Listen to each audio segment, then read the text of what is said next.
It took, of course, more than that particular passage to place us together in presence of what we had now to live with as we could. My dreadful liability to impressions of the order so vividly exemplified, and my companion's knowledge, henceforth, a knowledge half consternation and half compassion of that liability. There had been this evening, after the revelation left me, for an hour, so prostrate, there had been, for either of us, no attendance on any service but a little service of tears and vows, of prayers and promises, a climax to the series of mutual challenges and pledges that had straightway ensued on our retreating together to the schoolroom and shutting ourselves up there to have everything out. The result of our having everything out was simply to reduce our situation to the last rigor of its elements. She herself had seen nothing, not the shadow of a shadow, and nobody in the house but the governess was in the governess's plight. Yet she accepted, without directly impugning my sanity, the truth as I gave it to her, and ended by showing me, on this ground, an awe-stricken tenderness, an expression of the sense of my more than questionable privilege, of which the very breath has remained with me, as that of the sweetest of human charities. What was settled between us, accordingly, that night, was that we thought we might bear things together, and I was not even sure that, in spite of her exemption, it was she who had the best of the burden. I knew at this hour, I think, as well as I knew later, what I was capable of meeting to shelter my pupils. But it took me some time to be wholly sure of what my honest ally was prepared for. To keep terms with so compromising a contract, I was queer company enough, quite as queer as the company I received. But as I trace over what we went through, I see how much common ground we must have found in the one idea that, by good fortune, could steady us. It was the idea, the second movement, that led me straight out, as I may say, of the inner chamber of my dread. I could take the air in the court, at least, and there Mrs. Grose would join me. Perfectly can I recall now the particular way strength came to me before we separated for the night. We had gone over and over every feature of what I had seen. He was looking for someone else, you say, someone who was not you. He was looking for little Miles. A portentous clearness now possessed me. That's whom he was looking for. But how do you know? I know.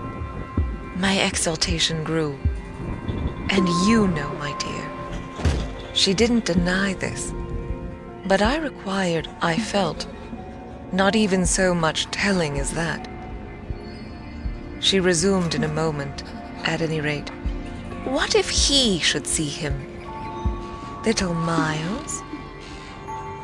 That's what he wants. She looked immensely scared again. The child? Heaven forbid. The man. He wants to appear to them. That he might was an awful conception, and yet, somehow, I could keep it at bay, which, moreover, as we lingered there, was what I succeeded in practically proving. I had an absolute certainty that I should see again what I had already seen.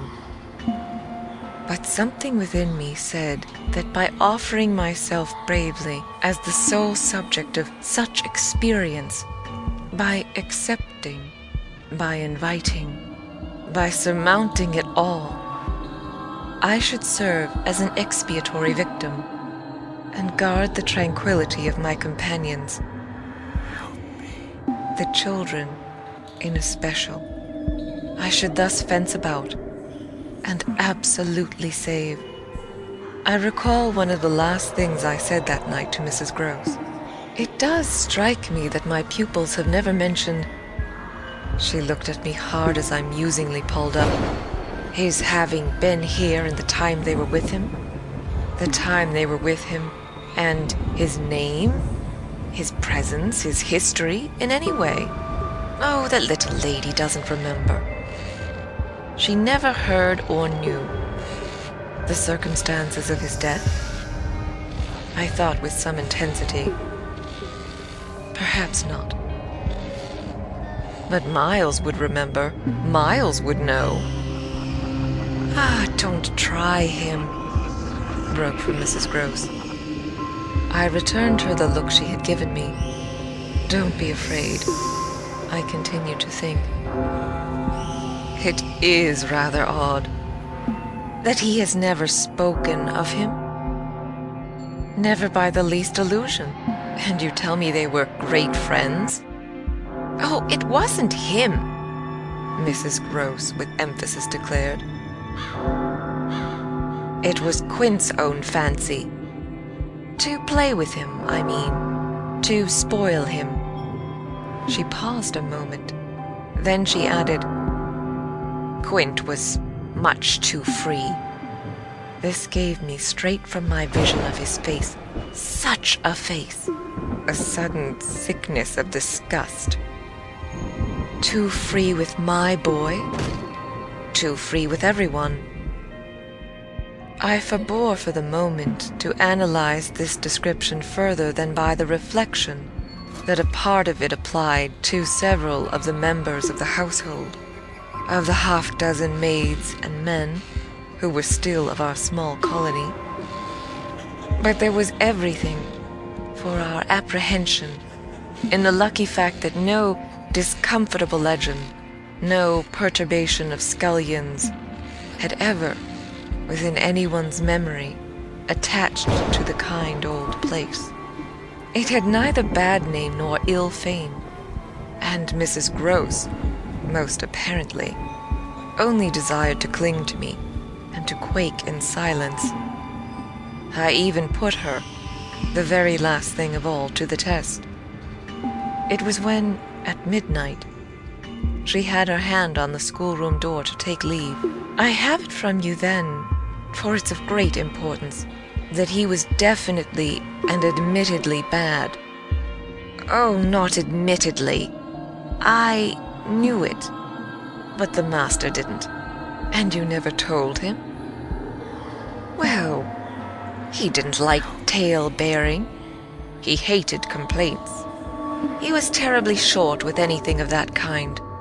And if people were all right to him, he wouldn't be bothered with more. This squared well enough with my impressions of him. He was not a trouble-loving gentleman, nor so very particular, perhaps, about some of the company he kept. All the same, I pressed my interlocutress. I promise you, I would have told. She felt my discrimination. I dare say I was wrong. But really, I was afraid. Afraid of what? Of things that man could do? Quint was so clever. He was so deep. I took this in still more than probably I showed. You weren't afraid of anything else? Not of his effect? His effect? She repeated with a face of anguish and waiting while I faltered. On innocent little precious lives. They were in your charge. No, they were not in mine, she roundly and distressfully returned. The master believed in him and placed him here because he was supposed not to be well and the country air so good for him. So he had everything to say. Yes, she let me have it. Even about them. Them? That creature? I had to smother a kind of howl. And you could bear it? No, I couldn't. And I can't now. And the poor woman burst into tears. A rigid control from the next day was, as I have said, to follow them. Yet how often and how passionately, for a week, we came back together to the subject.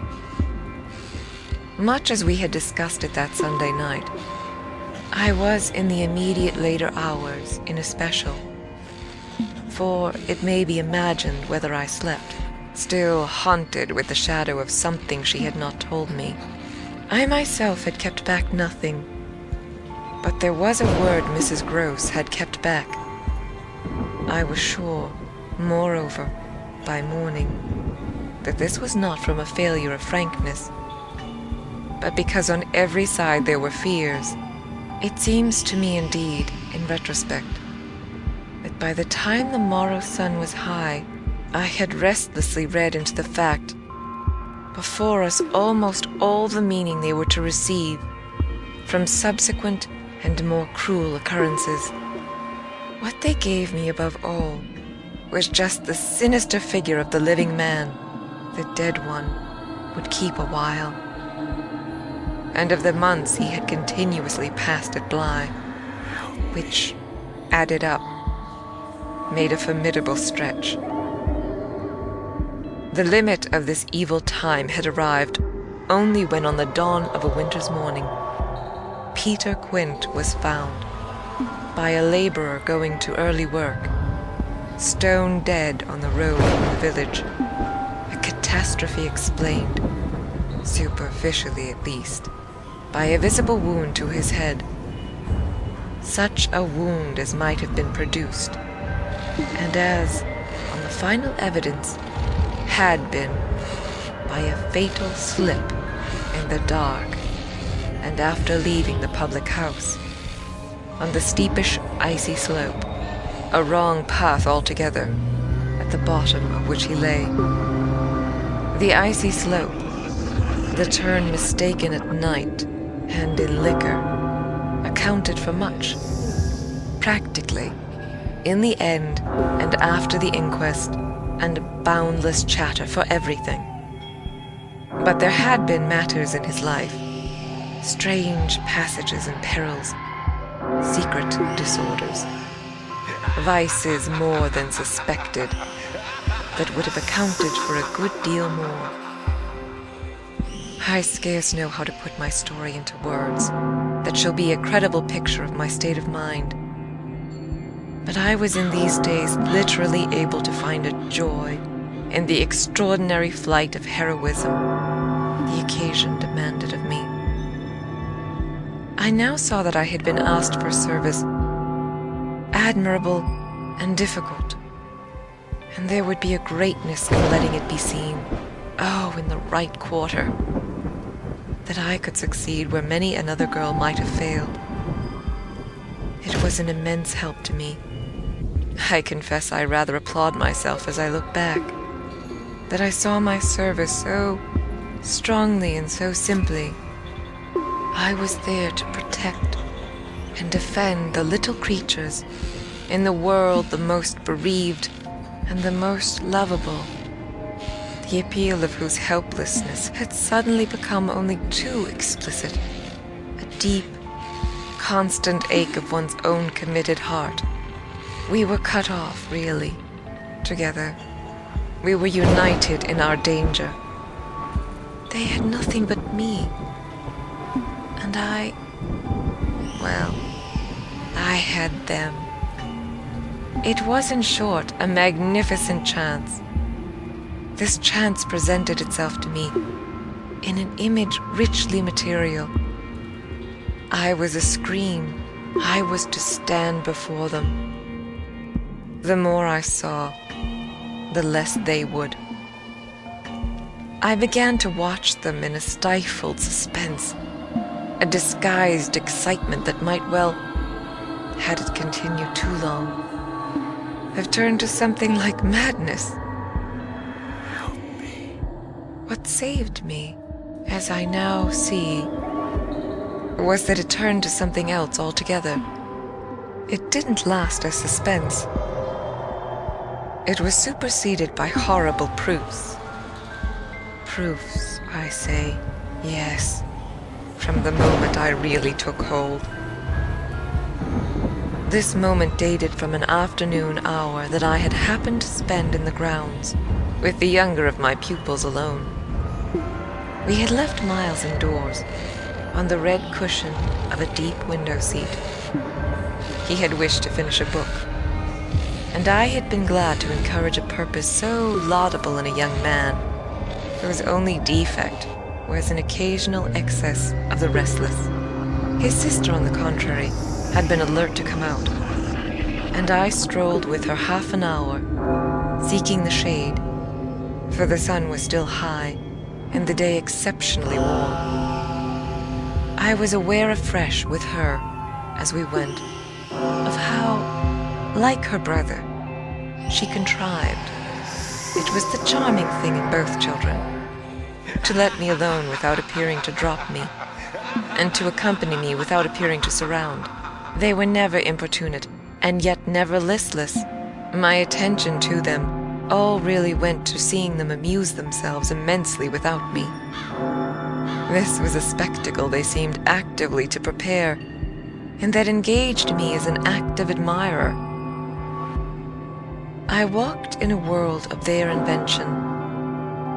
They had no occasion whatever to draw upon mine, so that my time was taken only with being for them some remarkable person or thing that the game of the moment required, and that was merely, thanks to my superior, my exalted stamp, a happy and highly distinguished sinecure.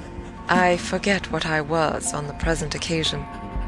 I only remember that I was something very important and very quiet, and that Flora was playing very hard. We were on the edge of the lake, and as we had lately begun geography, the lake was the Sea of Azov. Suddenly, in these circumstances, I became aware that on the other side of the Sea of Azov, we had an interested spectator. The way this knowledge gathered in me was the strangest thing in the world. The strangest. That is, except the very much stranger, in which it quickly merged itself. I had sat down with a piece of work, for I was something or other that could sit, on the old stone bench which overlooked the pond, and in this position I began to take in with certitude, and yet without direct vision, the presence, at a distance, of a third person. The old trees, the thick shrubbery, made a great and pleasant shade, but it was all suffused with the brightness of the hot, still hour. There was no ambiguity in anything, none whatever, at least, in the conviction I from one moment to another found myself forming as to what I should see straight before me, and across the lake as a consequence of raising my eyes.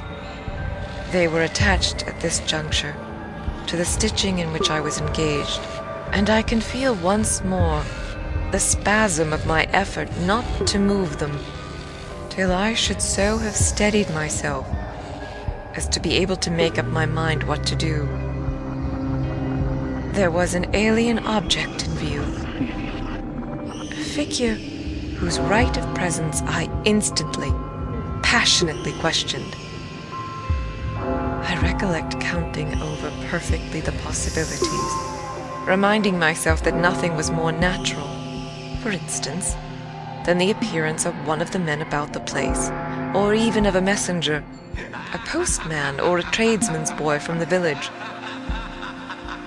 That reminder had as little effect on my practical certitude as I was conscious, still even without looking, of its having upon the character and attitude of our visitor.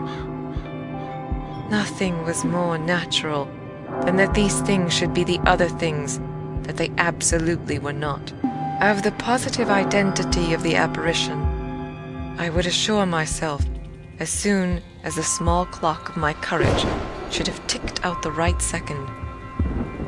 Meanwhile, with an effort that was already sharp enough, I transferred my eyes straight to little Flora, who, at the moment, was about 10 yards away.